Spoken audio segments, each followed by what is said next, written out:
नमस्कार, मैं हूं हरिशंकर व्यास। सेंट्रल हॉल में आपका स्वागत है। झारखंड में बतौर मुख्यमंत्री रघुवर दास के चेहरे का वही मतलब है जो महाराष्ट्र में देवेंद्र फडणवीस और हरियाणा में मनोहर लाल खट्टर का है। रघुवर दास प्रदेश के पहले गैर आदिवासी मुख्यमंत्री है। अपने आप में यह भाजपा की नई राजनीति का प्रमाण है। कांग्रेस और बाकी पार्टियां आदिवासी चेहरों की राजनीति करती रही, लेकिन भाजपा ने एक झटके में प्रदेश की 70% गैर आदिवासी आबादी का दिल जीता।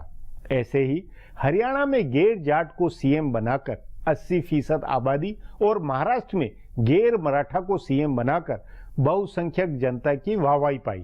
मतलब भाजपा 10, 15, 20, 30% जात विशेष के वोटों की बजाय समग्र हिंदू आबादी की राजनीति कर रही है। यह राजनीति का नया अंदाज है। इसके साथ यदि रघुवर दास, मनोहर लाल खट्टर और देवेंद्र फडणवीस की बुनावट को जांचें तो भाजपा की चतुरता और झलकेगी। तीनों चेहरे ऐसे हैं जो खाटी भाजपाई है। फिर तीनों यह इमेज लिए हुए हैं कि वे न खाएंगे और न खाने देंगे। अपना मानना है कि मुख्यमंत्री कुछ भी न करे और साफ सुथरी ईमानदार इमेज में टिके रहे, तब भी लोगों में अपने आप अच्छे मुख्यमंत्री का भाव बनेगा। रघुवर दास, खट्टर और देवेंद्र फडणवीस अपने प्रदेशों की तस्वीर, तकदीर बदल पाते हैं या नहीं, इसे 2-3 साल बाद ही जांचा जा सकेगा। लेकिन मोटे तौर पर जाहिर है कि ये अपने मन की करते हैं। रघुवर दास यदि अफसरों को हड़काने में बेबाक है तो देवेंद्र फडणवीस एनसीपी कांग्रेस के ताने बाने को तोड़ने का दम दिखा रहे हैं। कुल मिलाकर भाजपा प्रदेशों में नए प्रयोग लगातार कर रही है। आज इस पर चर्चा है, मगर उससे पहले गपशप और खास सुर्खियां है। शुरुआत सियासी गपशप से करते हैं। बिहार और उत्तर प्रदेश में जनता परिवार की पार्टियों को एकजुट करने में लगे नेताओं की नजर इस परिवार से बाहर की पार्टियों पर भी है। समाजवादी पार्टी राजनीति करने वाली पार्टियों के अलावा जनता परिवार के नेता मायावती की पार्टी बसपा और ममता बनर्जी की तृणमूल कांग्रेस को भी अपने साथ जोड़ने की उम्मीद पाले हुए हैं। राजद प्रमुख लालू प्रसाद का मानना है कि भाजपा को रोकने के लिए मायावती भी अपने चिर प्रतिद्वंदी मुलायम सिंह से हाथ मिला सकती है। लालू प्रसाद का कहना है कि अगर वो नहीं आएंगी तो जनता उन्हें ला देंगी। इसी तरह मुलायम, लालू और नीतीश कुमार तीनों चाहते हैं कि ममता बनर्जी भी समाजवादी जनता दल का हिस्सा बने। मुलायम सिंह की ओर से किरणमय नंदा और नीतीश कुमार की ओर से केसी त्यागी पहले ममता बनर्जी से बातचीत कर चुके हैं। जानकार सूत्रों का कहना है कि अभी जिन 5 पार्टियों का विलय होना है वो हो जाए तो उसके बाद दूसरी पार्टियों से बातचीत शुरू होगी। जनता परिवार के नेताओं को भरोसा है कि अगर अभी तुरंत मायावती और ममता बनर्जी साथ आने के लिए तैयार नहीं होते हैं तो इस साल के अंत में होने वाले बिहार चुनाव के नतीजों के बाद वो साथ आएंगे। लालू, नीतीश और मुलायम तीनों को भरोसा है कि बिहार में वो भाजपा का विजय रथ रोक देंगे और तब भाजपा विरोधी सभी पार्टियां उनके साथ आएंगी।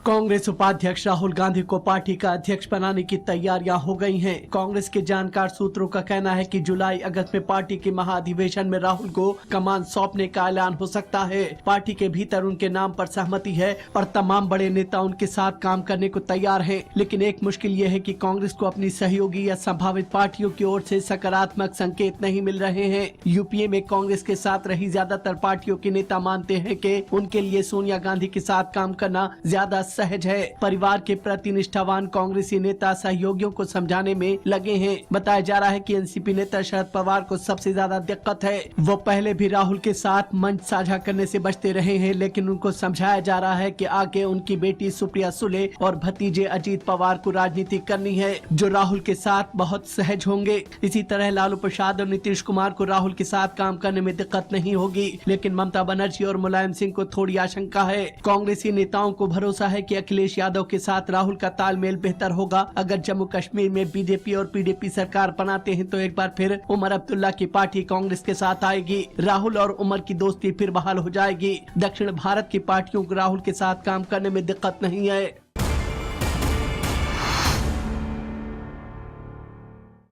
भाजपा और केंद्र सरकार के संसदीय प्रबंधक बजट सत्र की रणनीति बनाने में जुटे हैं। बजट सत्र का एजेंडा पहले से बहुत लंबा चौड़ा था, लेकिन सरकार ने अब इसे थोड़ा जटिल भी बना दिया है। सरकार ने एक के बाद एक कई अध्यादेश जारी कर दिए हैं। इसमें बीमा सेक्टर में निवेश बढ़ाने और भूमि अधिग्रहण कानून को बदलने का विवादित मुद्दा भी शामिल है।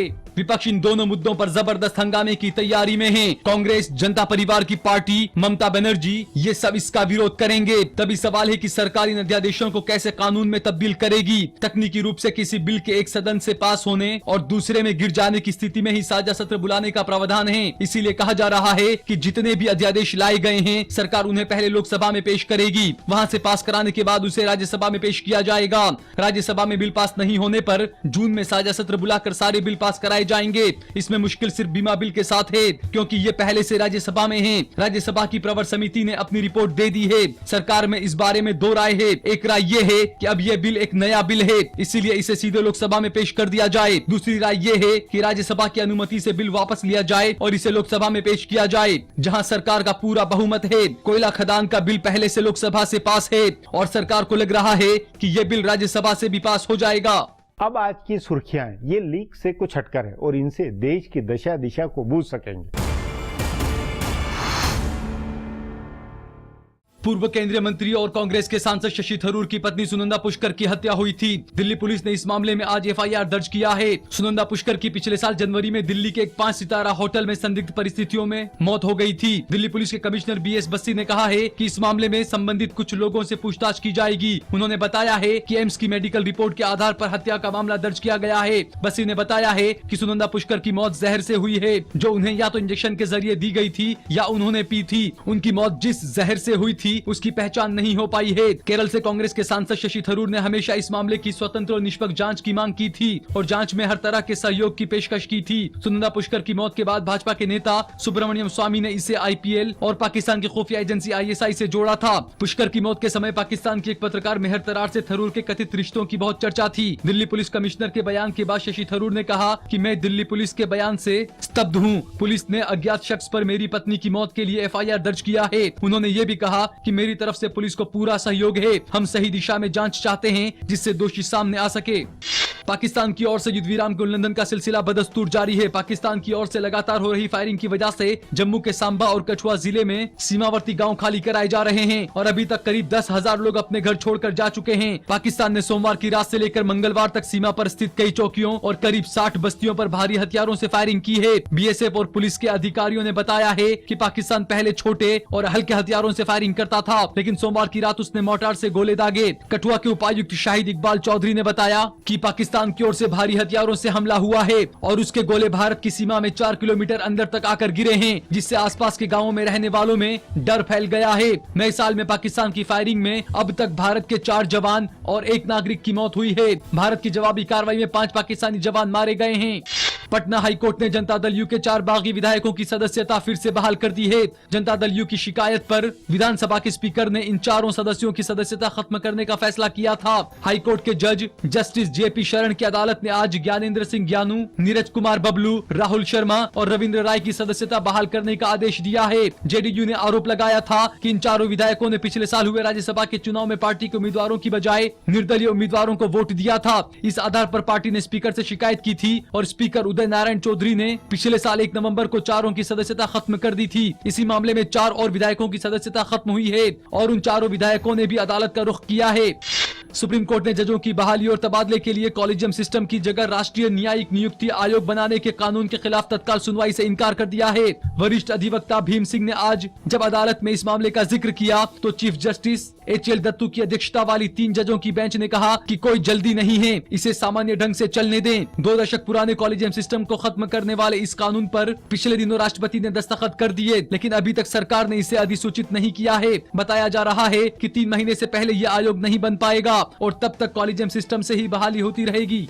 प्रधानमंत्री नरेंद्र मोदी ने गंगा की सफाई के लिए समय सीमा तय करने पर जोर दिया है। उन्होंने कहा है कि एक निश्चित समय सीमा में गंगा की सफाई का काम पूरा किया जाना चाहिए। गंगा की सफाई के लिए शुरू की गई नमामि गंगे परियोजना की एक उच्च स्तरीय बैठक में मोदी ने कहा कि इस पवित्र नदी के किनारे पर्यावरण के अनुकूल आधुनिक स्मशान घाट बनाए जाने चाहिए और नदी को प्रदूषित करने वाले उद्योगों के खिलाफ सख्त कार्रवाई की जानी चाहिए। प्रधानमंत्री कार्यालय की ओर से जारी बयान में बताया गया है कि प्रधानमंत्री ने कहा कि गंगा को गंदा न करें। उन्होंने कहा कि 2 चीजों पर ध्यान देने की जरूरत है, एक शहरी गंदगी है और दूसरी उद्योगों की गंदगी है। दोनों को गंगा में जाने से रोकना होगा। बंबई स्टॉक एक्सचेंज और निफ्टी में आज जबरदस्त गिरावट हुई है। यूनान के राजनीतिक संकट और अंतर्राष्ट्रीय बाजार में कच्चे तेल की कीमतों में भारी गिरावट की वजह से बंबई स्टॉक एक्सचेंज का 30 शेयरों वाला संवेदी सूचकांक 854 अंक से ज्यादा गिर गया और शेयर बाजार 26,987 पर बंद हुआ। निफ्टी में 255 अंकों की गिरावट हुई और ये 8,122 अंक पर बंद हुआ। 2013 में भारतीय मुद्रा के संकट के बाद से ये सबसे बड़ी गिरावट है। तेल और गैस कंपनियों के शेयर में सबसे ज्यादा गिरावट हुई है। जानकारों का कहना है कि तेल की कीमतों में लगातार हो रही गिरावट से दुनिया में मंदी के आसार देखे जा रहे हैं। अगले महीने से ऑस्ट्रेलिया और न्यूजीलैंड में शुरू होने वाले विश्व कप क्रिकेट मुकाबले के लिए चुनी गई भारतीय टीम में युवराज सिंह को जगह नहीं मिली है। भारत को पिछला विश्व कप जिताने में अहम भूमिका निभाने वाले युवराज को सेहत और फॉर्म के आधार पर टीम से बाहर रखा गया है। युवराज सिंह और वीरेंद्र सहवाग सहित कई वरिष्ठ खिलाड़ियों को पहले ही संभावित 30 खिलाड़ियों की सूची से बाहर कर दिया गया था।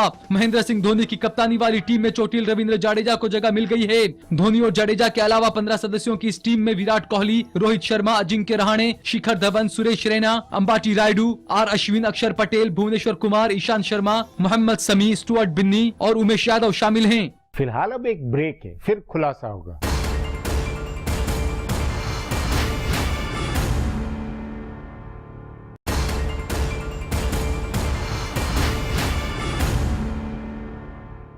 झारखंड के नए मुख्यमंत्री रघुवर दास का मतलब प्रदेश की आदिवासी वर्चस्व की राजनीति से मुक्ति भी है। भाजपा आलाकमान की हिम्मत है जो उसने ऐसा फैसला किया, यही पते की बात है।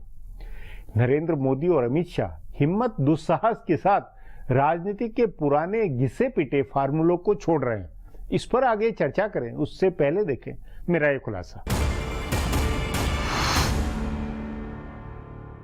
पहली नजर में देखने पर लगता है कि भारतीय जनता पार्टी राज्यों में नए प्रयोग कर रही है। उसने चुनाव जीतने के बाद हरियाणा में गैर जाट, महाराष्ट्र में गैर मराठा और झारखंड में गैर आदिवासी मुख्यमंत्री बनाया। भाजपा के नेता जम्मू कश्मीर में हिंदू मुख्यमंत्री बनाने की कोशिश में भी लगे हैं। ये राजनीति अब तक इन राज्यों में हुई राजनीति से अलग है, इसीलिए चौंकाने वाली है। लेकिन बारीकी से देखें तो ये राजनीति भाजपा के पैर जमाने वाली है। मिसाल के तौर पर कहा जा सकता है कि मध्य प्रदेश से अलग होकर छत्तीसगढ़ बना था, तब कांग्रेस ने आदिवासी नेता अजीत जोगी को मुख्यमंत्री बनाया।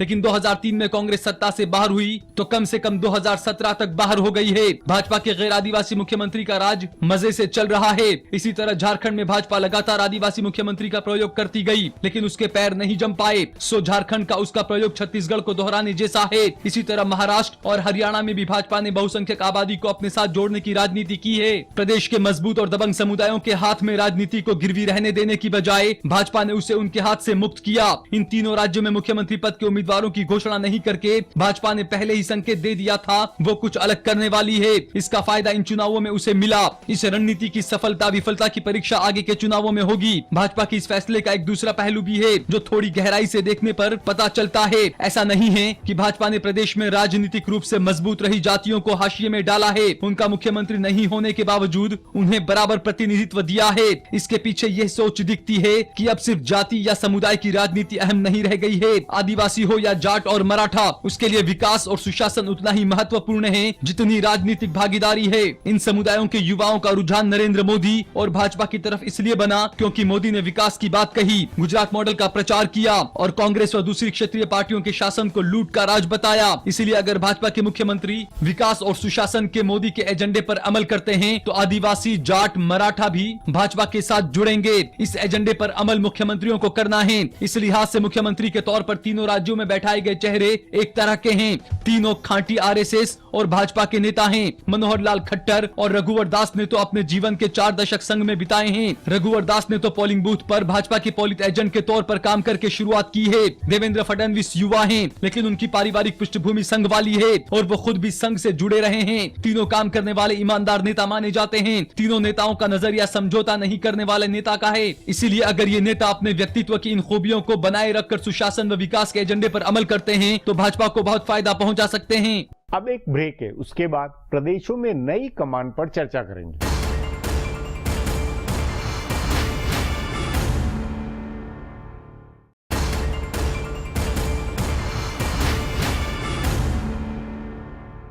भाजपा ने 2014 में जनता का दिल जीतने का तरीका और चुनाव लड़ने का तरीका बदला है। उसी तरह प्रदेशों में नए चेहरों की मुख्यमंत्री कमान बनवाई है।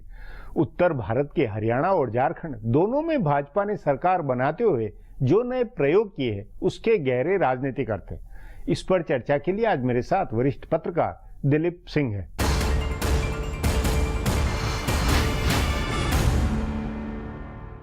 दिलीप जी, महाराष्ट्र में पहले देवेंद्र फडणवीस, फिर हरियाणा में मनोहर लाल खट्टर और अब झारखंड में रघुवर दास, इनका मुख्यमंत्री बनना उत्तर भारत की राजनीति या पूरी देश की राष्ट्रीय राजनीति के संदर्भ में क्या मतलब है? मुझे लगता है एक नई सोच और नई रणनीति के साथ जो भाजपा की नई लीडरशिप है, नरेंद्र मोदी और अमित शाह की जो जोड़ी है, ये जो स्थापित जितने भी सियासी इनके समीकरण होते थे कि जात आधारित या कुछ क्षेत्र विशेष आधारित, इस तमाम चीजों को वो ध्वस्त कर रहे हैं और एक नए तरीके का एक समीकरण जो सिर्फ जात आधारित नहीं हो, वो सिर्फ वो जात आधारित नहीं हो, बल्कि उसका एक ब्रॉडर बेस बने, एक ऐसा बेस जो समावेश कर सके कई तरह के जातियों के समीकरण का भी, और उसमें वो संदेश रहे कि ये सिर्फ जातियों के समीकरण से नहीं है, इसमें तड़का है डेवलपमेंट का, इसमें तड़का है हिंदुत्व का, इसमें तड़का है ग्रोथ का, तो वो, और इसमें तड़का है भ्रष्टाचार न करता हूं न करने दूंगा। तो इन चेहरों के साथ साथ वो समीकरण, जो नया समीकरण जो बुनने ताना बाना बनाने की इनका प्रयास है, मुझे लगता है ये नए तरह का राजनीतिक प्रयोग कर रहे हैं। नहीं, लेकिन दिलीप जी, आप झारखंड में पूरा घूमे चुनाव के दौरान, आपको ये नहीं लगता है कि वहां आदिवासी बनाम गैर आदिवासी में एक गैर आदिवासी को बना के भाजपा हाईकमान ने एक जरा जोखिम उठाई है? क्योंकि ये क्या, और अगर ऐसी पहले भी क्या चुनाव के वक्त धारणा थी कि खट्टर और उनके देवेंद्र फडणवीस के कारण, इस कारण भाजपा का जनादेश ऐसा निकला? इसमें मुझे लगता है कि वहां जब जमीन पे जो आदिवासी और गैर आदिवासी, अगर संख्या जो लोकतंत्र में बहुत मायने रखता है, और संख्या को भी अगर देखें, और साथ ही साथ जिस तरह से हरियाणा और महाराष्ट्र और हरियाणा के बाद एक संदेश बहुत साफ था, रघुवर दास अर्जुन मुंडा को वहां पे घोषित नहीं करके, जो कि मुख्यमंत्री रह चुके थे, और रघुवर दास प्रोमिनेंटली हर जगह फिगर हो रहे थे, हालांकि उनको भी घोषित नहीं किया गया था, लेकिन एक मैसेज बहुत साफ था वहां पे कि जो हरियाणा और महाराष्ट्र में हुआ है वो ये प्रयोग होने वाला है।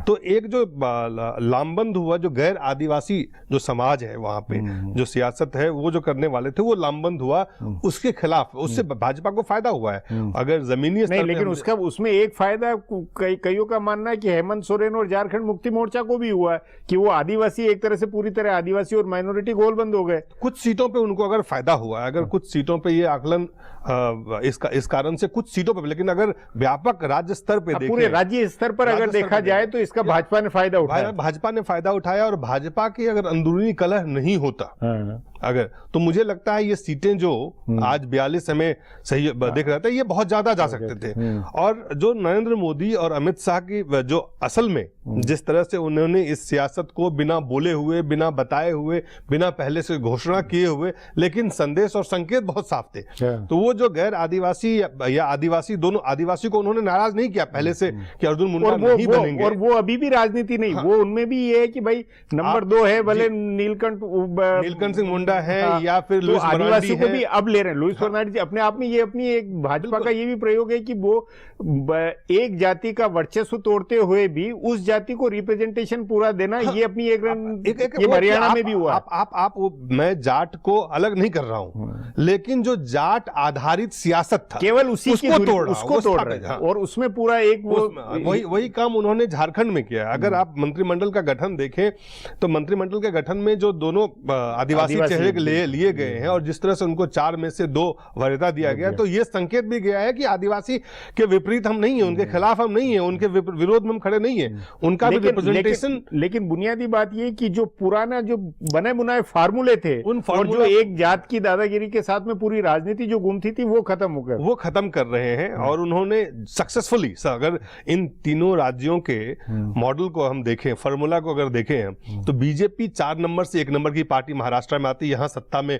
अपने बदौलत आती, हरियाणा में, और यहाँ पे पहली बार गठबंधन के साथ। तो ये फॉर्मूला जो इन्होंने अडॉप्ट किया चुनाव से पहले, वो फार्मूला वहां राज्यों में काम कर रहा है। हालांकि वोट नरेंद्र मोदी का जो भरोसा है, लोगों का जो नरेंद्र मोदी में भरोसा है वो अभी कायम है, और वो उस भरोसे के साथ नरेंद्र मोदी एक सामाजिक समीकरण ऐसा बनाना चाहते हैं जो कभी भी जातीय समीकरण से चुनौती उसको ना मिल पाए। तो ये जो जात आधारित मराठा आधारित गैर मराठा, तो उन्होंने एक ऐसा फार्मूला बनाया है जिसको बाकी उनके जो सियासी विरोधी हैं उनको इस फार्मूला का तोड़ ढूंढने में भी समय लगेगा कि इसका तोड़ क्या हो सकता है, क्या हो सकता है। इसके अलावा आपके अनुसार रघुवर दास या चेहरे के नाते ये जो है प्रयोग रघुवर दास को बनाना, या ये इसका क्या मैसेज जाता है, इसका क्या अर्थ निकलता है? इसके एक तो इसमें तीनों चीजें हैं। वो झारखंड जो है बिहार से सटा हुआ प्रदेश है, अगला चुनाव बिहार में है, और रघुवर दास जिस कम्युनिटी कास्ट से आते हैं उसका भी एक असर बिहार, वो ओबीसी से है। तो वो एक ओबीसी की सियासत को दरकिनार करके नहीं चल रहे हैं, लेकिन ओबीसी के साथ एक बृहत जो एक बड़ा और समीकरण उसके साथ आ सकता है, बन सकता है, उन चीजों को वो जोड़ रहे हैं। और इसका सीधा सीधा अगर वैश्य कम्युनिटी से आते हैं, वैश्य वहां झारखंड में ओबीसी में है, बिहार में ओबीसी का एक मैसेज है कि यहाँ ओबीसी मुख्यमंत्री बनाया जा रहा है। करेंगे क्या नरेंद्र मोदी, ये तो बिहार के चुनाव के बाद असल में जैसे हर जगह हो रहा है, लेकिन एक संकेत नरेंद्र मोदी और अमित शाह की टीम ने जो दिया है कि वो तमाम स्थापित सियासी मापदंड जो बाकी उनके विरोधी या और सियासी दल उनको आज तक चला रहे थे, वो फेल हो चुका है। इन्होंने नया प्रयोग करके सफलता पाई है, और ये सफलता बिहार में भी इसको दोहराएंगे, इसमें दो राय नहीं है, क्योंकि नीतीश कुमार और लालू प्रसाद यादव की जो सियासत है अभी भी कास्ट आधारित है, जबकि ये कास्ट से ऊपर का एक अलग मंच बना रहे, बिल्कुल मंच एक अलग बनाया, बिल्कुल ये कास्ट से बाहर बृहत मंच है, एक बड़ा मंच, एक ऐसा मंच है जिसपे कई कास्ट का समावेश करके, कई कम्युनिटी का कई चीजों को समावेश करके एक नया प्रयोग करके इन्होंने सिर्फ सफलतापूर्वक देखा नहीं है, बल्कि लोगों के सामने रख रहा है कि आप देखिए, ये हम कास्ट की राजनीति नहीं करते हैं, हम जाति आधारित राजनीति नहीं करते हैं, हम ऐसे चेहरे को भी आगे बढ़ा रहे हैं जो स्वच्छ और जो प्रशासक के नाते भी एक दबंगी के साथ का काम कर सके। तो ये एक नए तरह का प्रयोग इन्होंने किया है, जो मुझे लगता है जिसका सीधा सीधा अगला अगर कहीं असर देखने को मिलेगा तो बिहार में मिलेगा। जी दिलीप जी, बातचीत को यहीं समाप्त करेंगे। प्रोग्राम में आने के लिए बहुत धन्यवाद। हमारा प्रोग्राम अब यहीं खत्म होता है।